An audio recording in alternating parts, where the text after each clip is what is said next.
Before I introduce my guest and topic today, I did want to give a warning that we are going to be discussing some sensitive topics today regarding mental health and more specifically eating disorders. So listener and viewer discretion is advised. We are taking a very unique perspective into eating disorders, and we're actually going to be opening the veil and looking at a patient's perspective on how her eating disorder was missed for so long and what her journey has been like, and more specifically, what clinicians can do to appropriately screen for and treat individuals who might be struggling with an eating disorder. Welcome back to the Exam Room Nutrition Podcast. I'm your host, Colleen Sloan. I'm a registered dietitian and pediatric PA. And each week, I'm giving you answers to common nutrition questions to help you become a more compassionate, confident clinician. So I think this conversation is so important, not only for those who work in pediatrics, but in adult medicine as well, because an eating disorder can happen at any age and any stage. So I am so excited and so honored that this young lady has decided to share her story, and through her bravery, she is going to be helping us become better clinicians who are more compassionate and more aware of any patients who might be struggling with an eating disorder. So I'm super excited to bring on the show Fiona Rhodes.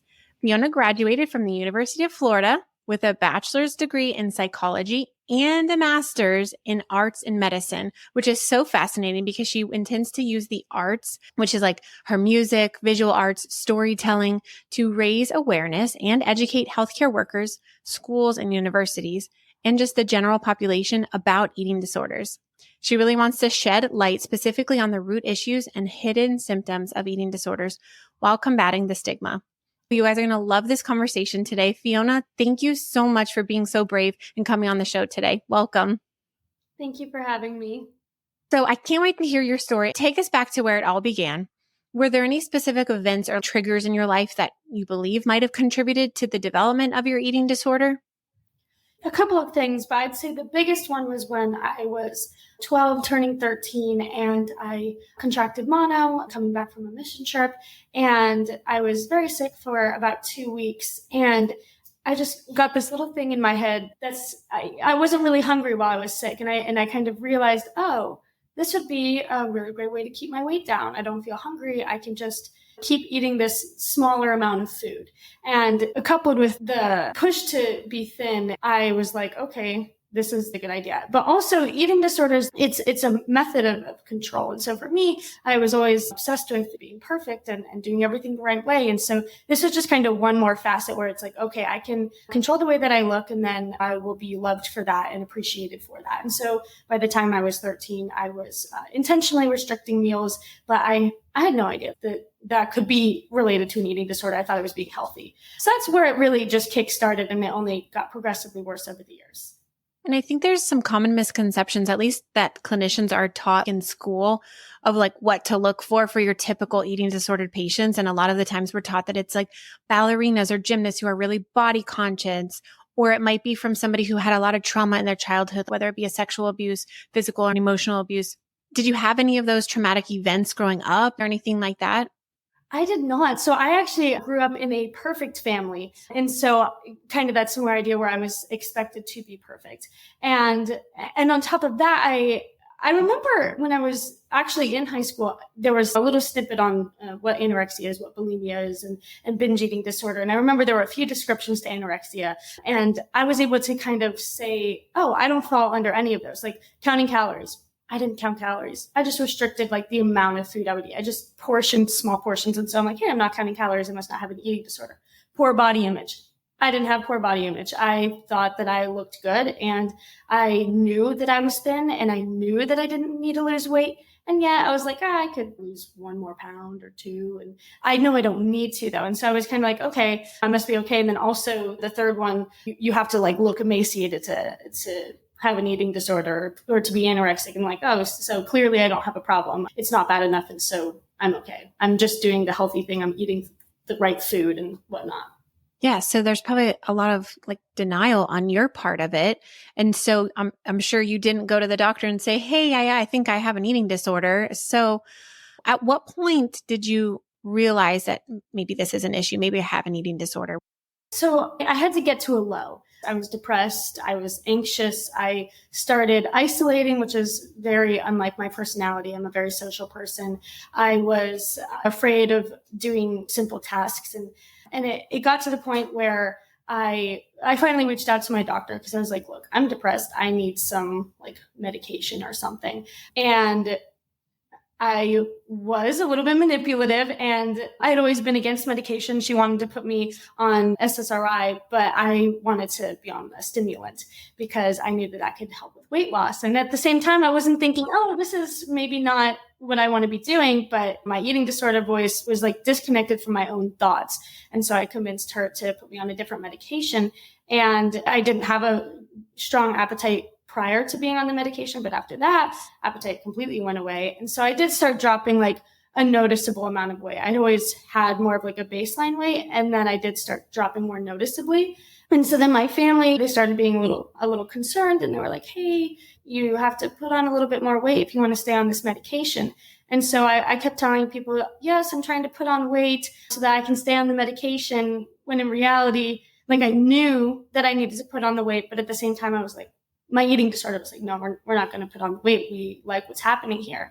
But the turning point was when it got to the point my mom asked my roommates to actually help me eat a little bit more to put on some more weight.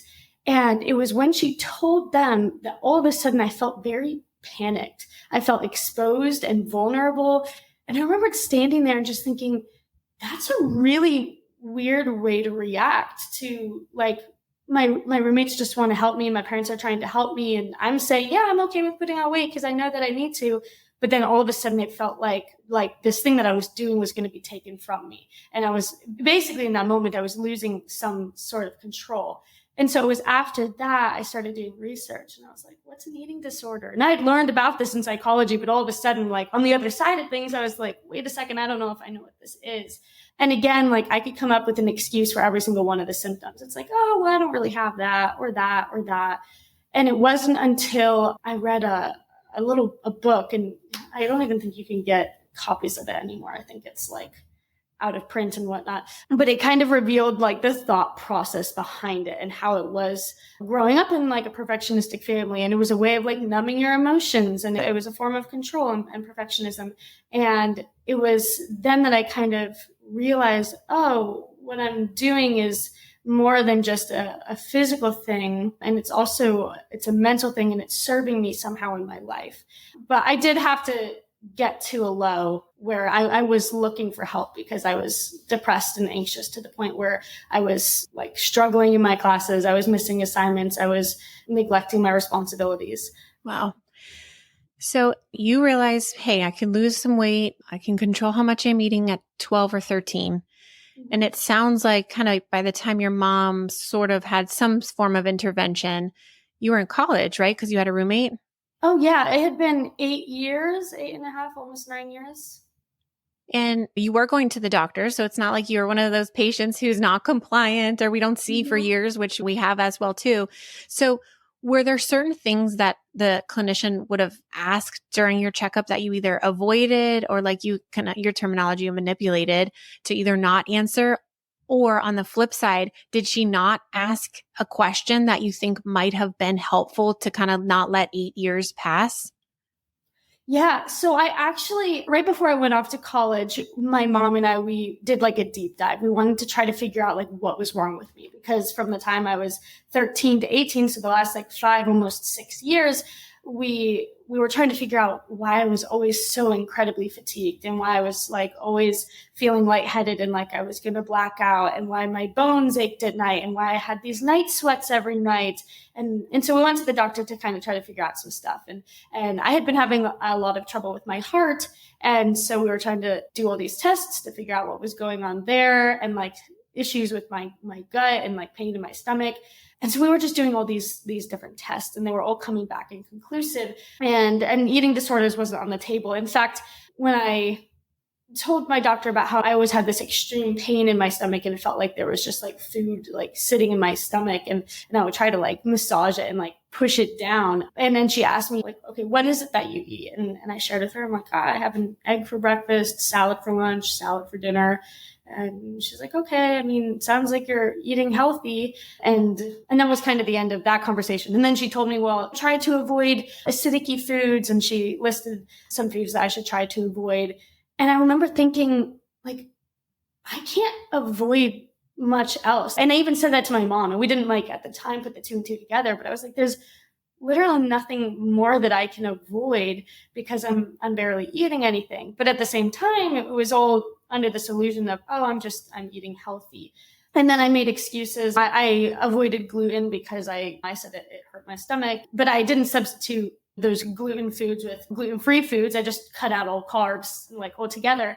And I love my doctor. She's a great doctor, but she just didn't have a huge understanding of eating disorders. And so when I shared a little bit about what I ate in a regular day, it was just like, okay, sounds like you're healthy. But there wasn't that conversation of, okay, are you eating enough? And then what is that relationship with food like? And, or even like the preoccupation with food. Cause I constantly thought about food, but I figured that was normal. And then what was interesting was after I went to treatment, all of the things that like I had been struggling with physically, like either improved drastically or completely went away. And so it would have been interesting to have had a conversation earlier about, hey, maybe this could be a nutrition thing. Yeah. Yeah. And like you said, clinicians do ask, are you eating okay? But sometimes it stops there. And really that's the purpose of my podcast, whether it be an eating disorder, a picky eater, somebody who's struggling to lose weight, diabetes. I really want to teach the listeners to dig in a little bit deeper and to ask more specific questions, to at least look for some red flags and then be able to refer out. So if, let's just say your doctor didn't stop at, what are you eating? And pushed a little bit more, what types of questions would be helpful, but yet still sensitive, right? Because you still struggle with that body image, and discussing weight is a very sensitive topic. So other than saying like, what foods are you eating? You answer it and you move on. Could she have asked some follow-up questions that might have gotten the engine rolling a little bit faster? Yeah, I remember when I eventually did do an ED screening appointment. That was very interesting to me, given the questions that they were asking. So some of the stuff they asked was related to preoccupation with food, and again, you want to try to phrase it like in an open-ended way that isn't like leading questions that the patient is willing to answer, but kind of ask questions about how often do you think about food? Are you concerned about what you're eating in a day? And if so, can you tell me a little bit more about that? If they mention diets or trying to lose weight, you could ask them why. Like, can I learn a little bit more about that? Why are you trying to lose weight? In a way that isn't like, okay, this is bad or this is good, but more of just trying to get an understanding, because often the person could be trying to lose weight just because they don't like their body, but often it's concealed by this, I want to be healthy. And it's tricky because you want to be healthy, but at the same time, what methods are you using to get there? And if they're, okay, so tell me a little bit about that diet. They might tell you the diet that they're trying to follow, or like, what do you eat in a regular day? They might tell you what they want to be eating in a regular day, but is there a way to ask a question where, like if you're not eating enough and you're hungry, that often can result in a binge, because at the end of the day, you are hungry. And then that binge can lead to feelings of guilt, which then leads to purging or excessive exercising or restricting. And so asking questions is about, do you ever go extended periods of time without eating? And what are your emotions surrounding food? Just to kind of get more of a feel for things. Yeah, those are super practical suggestions that I highly recommend as a good follow-up, because like you said, and you mentioned this with your story, you learned how to manipulate kind of to get what you want, and to sort of even dismiss what you maybe were thinking that it was. Be like, oh no, I'm not that bad. It's not that. And individuals with eating disorders are smart people, right? So I think that prying a little bit and even just asking the question and planting the seed earlier on could have been helpful to at least help you recognize, because it sounded like you didn't even know this was an issue early on until it became more of an emotional, mental disorder, struggling with the depression and anxiety. And so are there certain phrases that people will talk about weight that would be either triggering or really harmful to an individual with an eating disorder, right? Because especially in the pediatric world, a growth chart is everything. We talk about weight at every single visit because we want to make sure that the kids are growing. But how can we do that in a sensitive manner to, again, not trigger them or to not cause a binge or cause too much restricting? Yeah. I actually remember when I was 12 and 13, I had this weight that I was at. And then I went off to a summer camp and I ate a bunch of food and I put on quite a few pounds. And I came back for my doctor's appointment and I noticed the difference. And I was like, oh, this is very bad.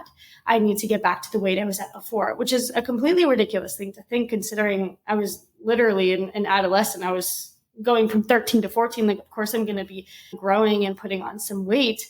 And so I was thinking about this the other day. I was like, should a doctor always ask before just telling a patient their weight? I know, I mean, I probably would have just been like, oh yeah, no, that's fine. Like I'll see the weight. But I think giving the patient a little bit more autonomy before putting them on a scale, having them be confronted with this number that could be potentially very triggering. I think they should always offer like, hey, would you like to do a blind weight and just step on the scale backwards? I think that would be really great. And I know a lot of people who have been in recovery who will actually ask the doctor like, hey, I want to do a blind weight. And then they get into the room and the doctor brings it up, or the doctor leaves the weight like on the papers that, or the results that they are then receive. And so it's like, okay, well, I asked and it was still brought up. So I think that's one thing. And then also, I think, especially, this is something I would have liked to hear like as an adolescent, just being reminded like, okay, you're right now, you are a teenager and you are growing and you are going to continue developing even throughout college. Like there is that transition. I mean, really throughout your entire life. It's always an ebb and a flow, but I think normalizing that a little bit more and maybe putting a little bit less weight on, oh, you're on like a healthy end, so keep doing what you're doing. But I think encouraging just healthy eating and normalizing the idea that like weight does fluctuate and you are expected to continue growing and developing as you mature in the years to come. And I think you make a really good point to talk about it more than just saying, hey, your growth curve is at the 50th percentile, you're doing great, and then move on to the next thing. Because I'm curious, what was your weight kind of in those early years, the 13 to maybe like 16 or 17 before you went off to college and actually got the diagnosis? Were you at like the 1 percentile or were you kind of staying pretty consistent? Give us an idea for what your picture looked like. So I was, as far as like height, I was always like upper percentile. And so I was growing steadily until I turned 13 and my eating disorder started. And my growth was stunted and I didn't grow from there. I grew up in a thin family. So at 12, 13, I was probably around 104 pounds. And then I went off to my little summer camp, was 108. It's only a 4-pound difference. But for me, that was at the time, that was huge. And I was like, oh, like I weigh more than my mom now. I was really light at the time. And so then there was that like comparison thing that began to happen. And towards the end of high school and during my college years, for me, I was more between 115 and 120 was a little bit more normal for me. And so for my doctor, she was seeing that and she figured, okay, that's normal for me. But what was tricky about that was it wasn't where my body actually needed to be because my eating disorder started while I was still 13, while I was still a child. And so that's why I think I had to lose quite a deal of weight before it was like, okay, this is alarming. But at that point, it was for my body, it was like I was very much not okay or thriving. Yeah, you make a really good point because if your weight was technically within normal limits, it wouldn't really trigger the clinician to dig a little bit deeper because on paper it looks fine and you're using your manipulative language and saying, no, I'm okay. I eat an egg and I eat salad. So it sounds like you're eating. So it would be very easy for them to skip. But that's where I'm really urging my clinicians to just pause, look at the full picture and ask a few more digging questions. Because if it might not be coming up at this visit, you could have taken that stuff home and thought about it, and it might have created an earlier diagnosis for you and earlier treatment. So I think that's a really interesting part of your story. I also think it's important to talk about how we give recommendations, because if you were diagnosed with like a acid reflux or just a bellyache and they told you to avoid all these foods, even that word right there, to avoid, is very triggering and very stimulating for an individual who's already avoiding so many foods. Like you said, you're like, oh, I'm already avoiding all these things. So I think our guidelines and our recommendations need to be very, very sensitive as well too, because that can perpetuate an eating disorder as well. So for someone who were maybe toying with the idea that it's an eating disorder before there's even a diagnosis, what could be a better suggestion to even get that diagnosis? What would have been a really helpful strategy for you to actually really tangibly see that, hey, yeah, I'm not eating enough and this is a problem? Yeah, honestly, I think that keeping a little food journal can be helpful. I think it can also feed into the eating disorder, where it's like I used to keep a food journal when I was in my disorder, and I would write down all of the things that I would eat in a day, and it wasn't a lot. But I couldn't see that it wasn't enough. And, as much as it's not beneficial, like in and of itself for the patient at the time, it can give the healthcare provider some insight into, okay, like, are they meeting the appropriate food groups that they need to be eating, and kind of getting more of a feel for how much they're eating. I think definitely staying away from measurements, though. I feel like if you were to tell a patient to keep like a food journal, it would have to be more of like a ballpark guess, because one thing you wouldn't want to do is encourage the patient to start measuring out their food if they weren't already doing that. And so again, I think it can give some really important insight into maybe how to help the patient and to maybe get them on a meal plan that is a little bit more sustainable for what their body needs. And then I think also just asking questions or exploring kind of the why behind it, which can be hard for the patient to understand initially,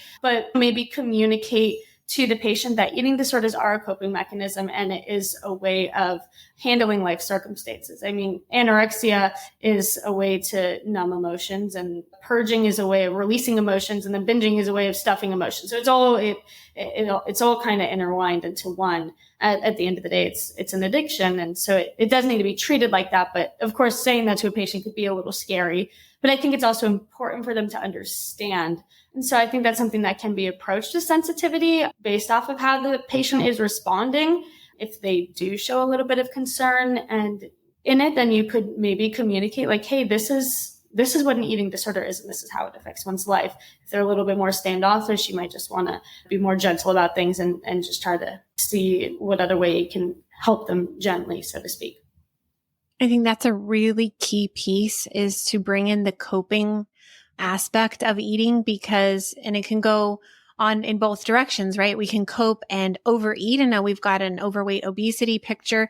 We can go in the other extreme and undereat, and now we've got an underweight anorexia picture. Yeah. So I think that question is so important as a follow-up to like, hey, can you tell me about some of the foods that you eat?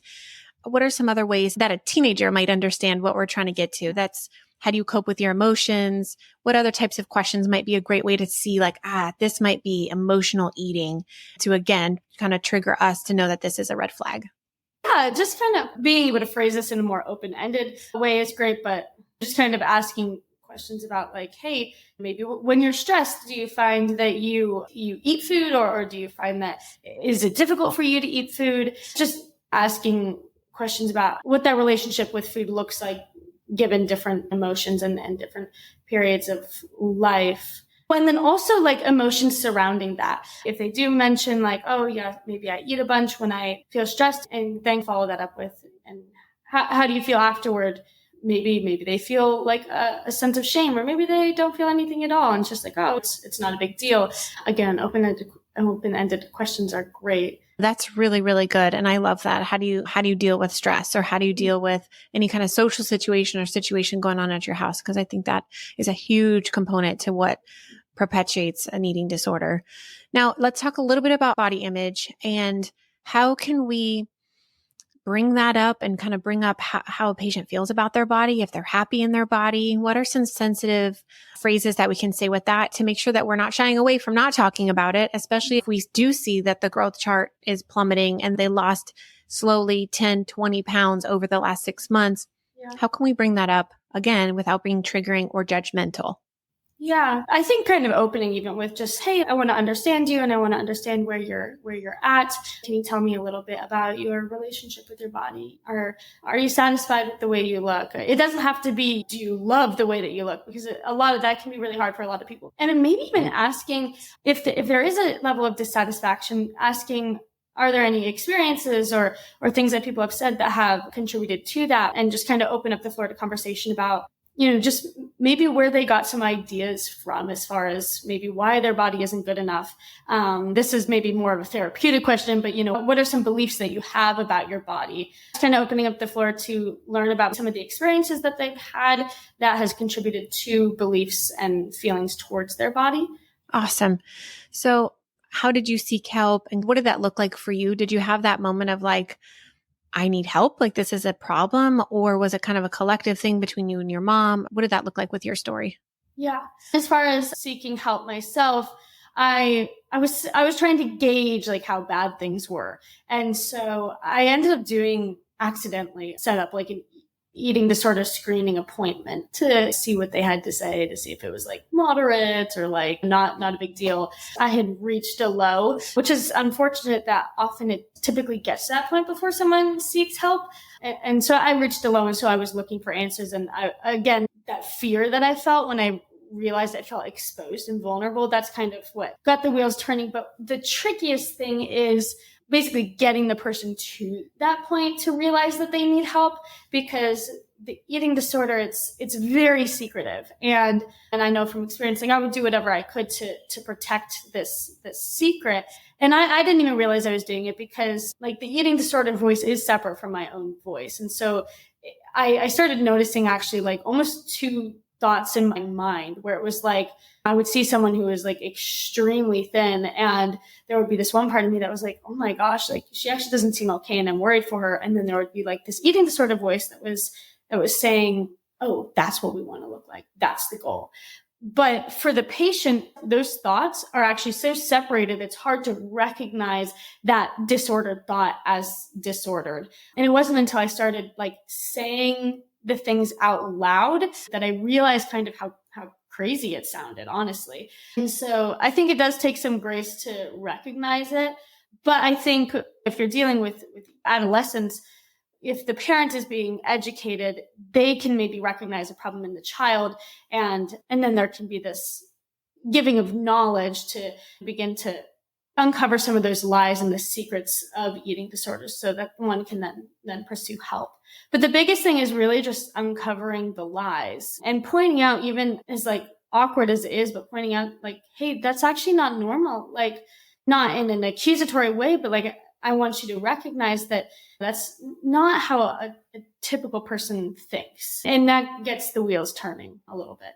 How can we as clinicians help patients once maybe we realize it and they realize it, that this is a problem? Like, what are the next steps that we should do?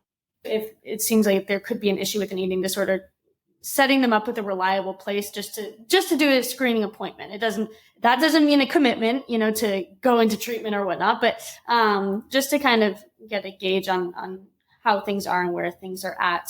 This has been so helpful, but let's move into where you are today. You are in recovery from an eating disorder, and I'm so proud of you. And I think that's an amazing journey to go on. And I love that you're using your story to help others and to train up clinicians on how to recognize this as a disease and that patients need help. And it's hard to ask for help, right? And I think this is a rhetorical question, but what does it look like to just go through that healing process and be in recovery?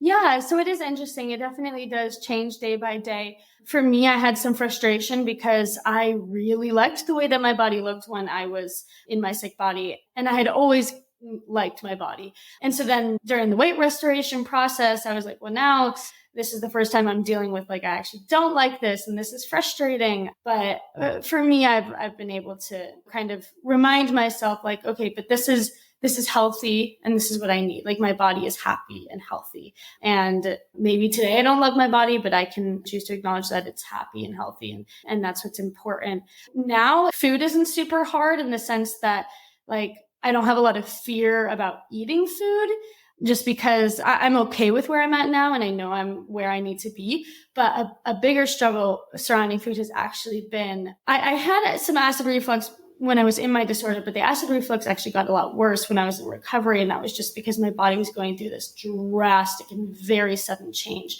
And so like I wanted to be able to eat the food and do the right thing, but it was very difficult because my stomach had shrunk. And so I was in a lot of pain all the time. And so that was definitely like a frustrating thing where it's like, I want to be able to enjoy food, but it's still so hard. And that actually made me want to, I'm like, honestly, relapsing would be great. Not even for the sake of weight, but just to be comfortable. And again, it kind of points to how, for me, the emptiness in my stomach like is an addicting feeling. It's honestly, it feels like a high for me. And so not going back has been a very intentional thing as far as managing the discomfort.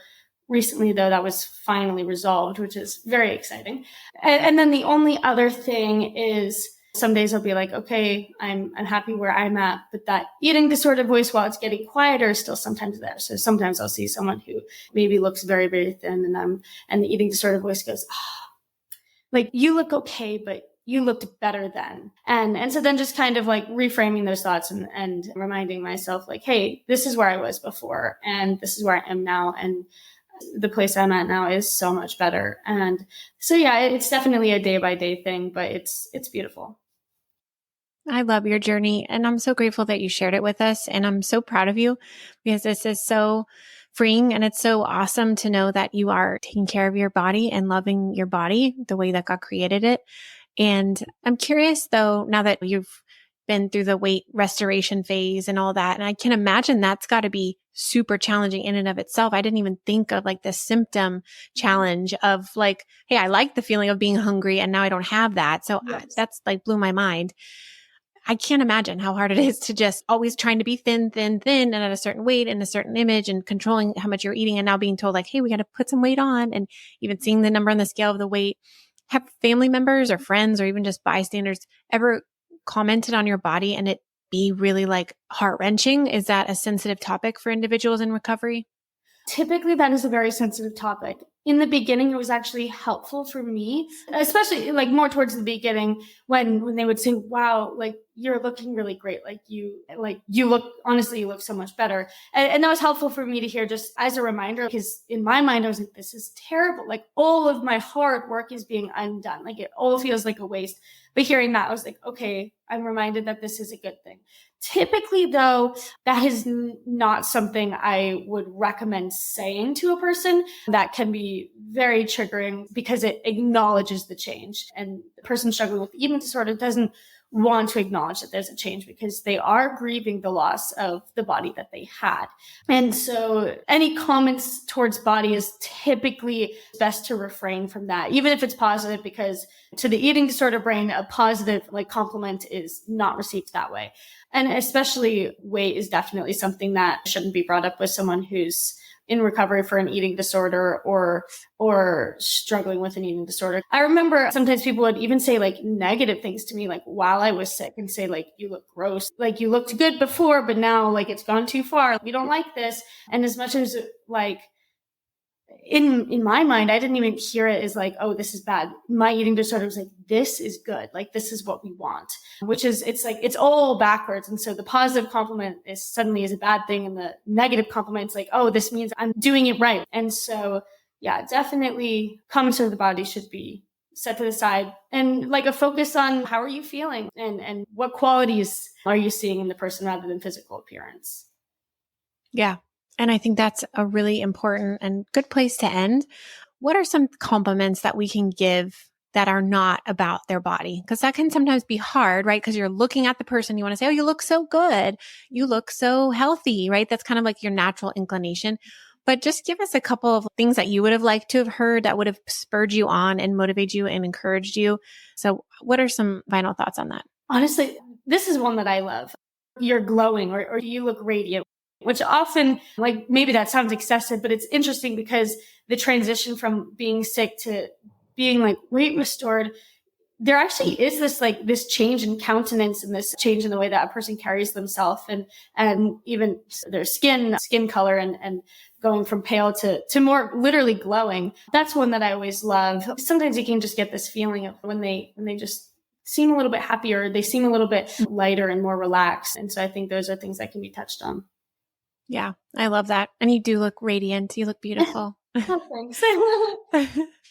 All right. So any final thoughts before we end out this episode on anything else that you really wish someone would have said to you or that you really wish someone didn't say to you throughout your journey?